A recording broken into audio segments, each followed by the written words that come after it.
आपण पाहत आहात महाराष्ट्रातील number 1 channel action Maharashtra news. नमस्कार, ॲक्शन महाराष्ट्र न्यूज चॅनलमध्ये आपलं सगळ्यांचं स्वागत आहे।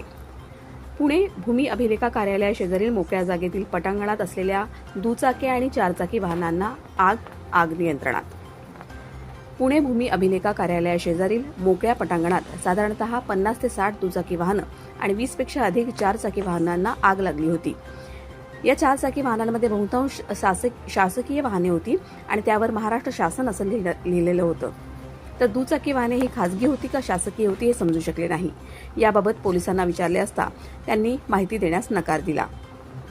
या आगीवर नियंत्रण मिळवण्यासाठी येरवडा, नायडू, धानोरी तसेच खराडी अग्निशमन केंद्रातील ब्राउझर असे एकूण 4 वाहनं तिथे आली होती आणि 20 जवानांनी या आगीवर नियंत्रण मिळवण्यासाठी कामगिरी केली। त्यामध्ये अर्धा ते पाऊण तासात कूलिंग करून कुठलाही धोका नसल्याची खात्री करून सर्व वाहने गेटकडे रवाना करण्यात आली। सदर आगीवर अग्निशमन अधिकारी सोपान पवार, तांडेल सावंत, सोनावणे, फायरमन जमदाडे, सपाटे, मोरे, दाभाडे, पवार आदी जवानांनी कामगिरी पूर्ण केली। Action Maharashtra news, Pune. सत्य बातमीसाठी बघत रहा ॲक्शन महाराष्ट्र न्यूज।